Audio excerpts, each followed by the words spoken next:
नमस्कार. कुंभ राशीच्या माझ्या सर्व प्रिय आणि भाग्यवान सदस्यांनो, ज्योतिष केंद्रामध्ये तुम्हा सर्वांचं मनापासून स्वागत आहे. आजचा हा व्हिडिओ तुमच्यासाठी केवळ माहिती नाही, तर तुमच्या आयुष्यातील एका मोठ्या बदलाचा संकेत आहे. तुम्ही कुंभ राशीचे असाल तर हा व्हिडिओ शेवटपर्यंत नक्की पहा, कारण येणारे 2 दिवस तुमच्या नशिबाचे बंद दरवाजे उघडू शकतात. आणि तुमच्या आराध्य देवावर, शनिदेवावर विश्वास असेल तर आत्ताच या व्हिडिओला लाईक करा आणि कमेंट्समध्ये पूर्ण श्रद्धेनं जय शनिदेव किंवा श्री स्वामी समर्थ नक्की लिहा. तुमची एक कमेंट तुमच्या आयुष्यात सकारात्मक ऊर्जेचा प्रवाह सुरू करू शकते. प्रिय मित्रांनो, 17 एप्रिल आणि 18 एप्रिल 2026 हे 2 दिवस तुमच्या आयुष्यात नेमकी कोणती उलथापालथ घडवून आणणार आहेत? ग्रहांची ही चाल तुमच्या कष्टाचं चीज करणार की तुम्हाला पुन्हा एकदा कसोटीला लावणार? चला, काळजाचा ठोका चुकवणाऱ्या या भविष्यवाणीचा प्रवास सुरू करूया. प्रथम आपण 17 एप्रिलच्या पंचांगावर नजर टाकूया. हा शुक्रवारचा दिवस असून वैशाख महिन्यातील अत्यंत पवित्र अशी अमावस्या तिथी आहे. अमावस्या म्हटलं की अनेकांच्या मनात भीती असते, पण ज्योतिषशास्त्रात अमावस्या हा सिद्धी प्राप्त करण्याचा दिवस मानला जातो. या दिवशी चंद्र दुपारपर्यंत मीन राशीत असेल आणि त्यानंतर तो अग्नितत्वाच्या मेष राशीत प्रवेश करेल. विशेष म्हणजे याच दिवशी सर्वार्थ सिद्धी योग आणि अमृत सिद्धी योग यांसारखे दुर्मिळ राजयोग जुळून आले आहेत. जेव्हा असे योग एकत्र येतात तेव्हा रखडलेली कामं अचानक मार्गी लागतात. त्यानंतर 18 एप्रिल म्हणजेच शनिवारचा दिवस. तुमच्या राशीचा स्वामी जो साक्षात शनिदेव आहे त्यांचा हा दिवस. या दिवशी शुक्ल पक्षाची प्रतिपदा तिथी असेल आणि चंद्र मेष राशीत अश्विनी नक्षत्रात भ्रमण करेल. प्रीती आणि आयुष्मान योगाची जोड मिळाल्यामुळे या दिवसाचे महत्त्व कैक पटीनं वाढलं आहे. आता विचार करा, एका बाजूला पितरांचा आशीर्वाद देणारी अमावस्या आणि दुसऱ्या बाजूला प्रगतीचे दारे उघडणारे शुभयोग. कुंभ राशीच्या लोकांसाठी हे समीकरण नक्कीच काहीतरी अघटित घडवणार आहे. कुंभ राशीच्या मित्रांनो, 17 एप्रिलची ही अमावस्या तुमच्यासाठी खूप खास आहे. वैशाख अमावस्येला पितरांचे तर्पण करणे आणि दानधर्म करणे हे तुमच्या कुंडलीतील अनेक दोष मिटवू शकते. तुमची प्रगती का थांबली आहे? तुमच्या घरात सतत कटकटी का होतात? याचं उत्तर कदाचित तुमच्या पितृदोषात दडलेलं असू शकतं. म्हणून या दिवशी भगवान शंकराची आराधना करा आणि आपल्या पूर्वजांच्या नावानं गरिबांना अन्नदान करा.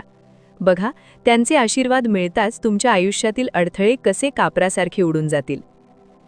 आता वळूया तुमच्या आरोग्याकडे.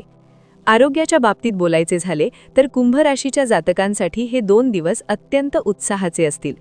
मेष राशीत जेव्हा चंद्राचे आगमन होईल तेव्हा तिथे आधीच ग्रहांचा राजा सूर्य आणि सुखाचा कारक शुक्र विराजमान आहे. सूर्य, चंद्र आणि शुक्र यांची ही युती एक शक्तिशाली त्रिग्रही योग निर्माण करत आहे. तुमच्या पत्रिकेतील 3ऱ्या भावात हा योग होत आहे. 3रा भाव हा पराक्रमाचा, धैर्याचा आणि साहसाचा असतो. त्यामुळे गेल्या काही दिवसांपासून जे मानसिक दडपण किंवा थकवा तुम्हाला जाणवत होता तो आता पूर्णपणे निघून जाईल. तुमची विचार करण्याची पद्धत बदलेल आणि तुम्ही कमालीचे एनर्जेटिक अनुभवताल. तुमच्या आयुष्यात आता एक असा वळण येणार आहे जिथे तुम्हाला एखाद्या गुप्त किंवा अज्ञात स्रोतातून धनप्राप्ती होऊ शकते. कदाचित जुनी अडकलेली रक्कम परत मिळेल किंवा अचानक एखादा असा मार्ग सापडेल जिथून पैशांचा ओघ सुरू होईल. यामुळे तुमच्या डोक्यावर असलेले आर्थिक ओझे हलके व्हायला मदत होईल. तुम्ही अनेक दिवसांपासून ज्या नवीन कामाचा विचार करत होता, ज्या स्वप्नांचा पाठलाग करत होता, आता ती स्वप्ने प्रत्यक्षात उतरवण्याची वेळ आली आहे. तुमची सकारात्मकता एवढी प्रभावी असेल की लोक तुमच्याकडे आकर्षित होतील. तुमच्या शब्दांना वजन येईल. समाजात तुमचा मान सन्मान वाढलेला तुम्हाला दिसेल. पण थांबा, इथेच सावध राहण्याची गरज आहे. जेव्हा आपली प्रगती होते तेव्हा आपल्या मागे टीका करणाऱ्यांची संख्याही वाढते. तुमच्या ऑफिसमध्ये किंवा कामाच्या ठिकाणी काही लोक तुमच्या पाठीमागे कट कारस्थान करण्याची शक्यता नाकारता येत नाही. तुमचे वरिष्ठ किंवा बॉस यांच्या मनात तुमच्याबद्दल विष कालवण्याचा प्रयत्न काही विरोधक करतील. पण घाबरू नका. कुंभ राशीची माणसं कूटनीतीमध्ये निपुण असतात. तुम्ही तुमच्या कामाच्या जोरावर, तुमच्या कौशल्याच्या जोरावर या सर्व विरोधकांना चोख प्रत्युत्तर द्याल. तुमची बुद्धिमत्ता आणि शांत स्वभाव हीच तुमची सर्वात मोठी शस्त्र आहेत. प्रत्येक संकटातून तुम्ही सही सलामत बाहेर पडाल आणि अधिकाऱ्यांच्या नजरेत तुमची प्रतिमा अधिक उजळून निघेल. मित्रांनो, भविष्याचा हा प्रवास सांगत असतानाच मला तुम्हाला एक महत्त्वाची आठवण करून द्यायची आहे. जर तुम्हाला वाटत असेल की ही माहिती तुमच्या फायद्याची आहे आणि तुम्हाला तुमच्या आयुष्यात सकारात्मक बदल घडवायचा आहे, तर या चॅनलला नक्की सबस्क्राईब करा, कारण तुमची साथच आम्हाला अशी सखोल माहिती आणण्यासाठी प्रेरणा देते. आणि हो, व्हिडिओ आवडत असेल तर लाईक करायला विसरू नका. आता बोलूया तुमच्या करिअर आणि आर्थिक नियोजनाबद्दल. जर तुम्ही बँक, विमा क्षेत्रात किंवा कोणत्याही फायनान्शियल इन्स्टिट्यूटमध्ये काम करत असाल, तर हे 2 दिवस तुमच्यासाठी जॅकपॉट ठरू शकतात. तुम्ही घेतलेला एक योग्य निर्णय तुम्हाला भविष्यात मोठे आर्थिक लाभ मिळवून देऊ शकतो.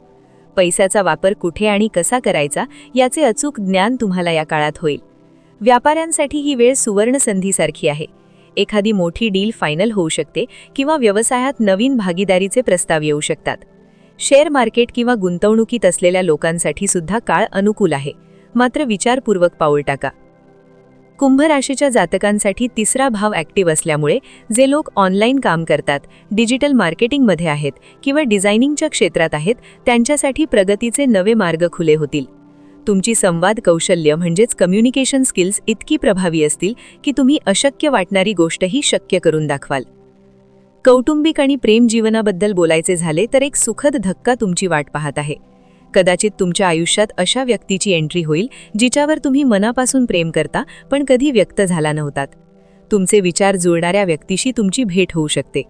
वैवाहिक जीवनात जोडीदारासोबतचे छोटे मोठे वाद बाजूला सारून तुम्ही एका नवीन प्रवासाची सुरुवात कराल. सप्तमेश 3ऱ्या भावात असल्यामुळे जोडीदारासोबत फिरायला जाण्याचे किंवा धार्मिक स्थळाला भेट देण्याचे योग आहेत. मात्र प्रेम संबंधात अहंकारमध्ये आणू नका.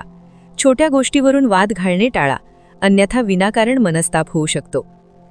आता या 2 दिवसांसाठी एक अत्यंत प्रभावी आणि सिद्ध उपाय मी तुम्हाला सांगणार आहे. अमावस्येच्या दिवशी पिंपळाच्या झाडाला पाणी अर्पण करा आणि तिथे तिळाच्या तेलाचा दिवा लावा. शनिदेवाच्या मंत्राचा जप करा. तसेच जमल्यास काळ्या कुत्र्याला भाकरी किंवा बिस्किट खाऊ घाला.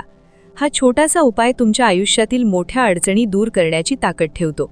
वर्षातून येणाऱ्या 12 अमावस्यांपैकी वैशाख अमावस्या ही भाग्योदयाची अमावस्या मानली जाते, त्यामुळे हा उपाय चुकू नका. शेवटी कुंभ राशीच्या मित्रांनो, लक्षात ठेवा की ग्रह आपल्याला फक्त दिशा दाखवतात, पण त्या दिशेनं चालण्याचं काम आपले असते. तुमचे कष्ट आणि तुमची नियत साफ असेल तर जगज्जेता शनिदेव तुमच्या पाठीशी खंबीरपणे उभे राहतील. येणारे 2 दिवस आत्मविश्वासाने जगा, संधीचे सोने करा आणि आपल्या लोकांची मदत करायला विसरू नका. हा व्हिडिओ तुम्हाला कसा वाटला? तुमच्या आयुष्यात सध्या काय सुरू आहे? आम्हाला कमेंटमध्ये नक्की सांगा. तुमचा प्रत्येक अनुभव आमच्यासाठी आणि इतर कुंभ राशीच्या लोकांसाठी प्रेरणादायी ठरू शकतो. व्हिडिओ आवडला असेल तर आपल्या मित्रमैत्रिणींना आणि नातेवाईकांना नक्की शेअर करा. पुन्हा भेटूया अशाच एका नवीन आणि मार्गदर्शक भविष्यवाणीसह, फक्त ज्योतिष केंद्रावर. तुमचा दिवस शुभ जाओ.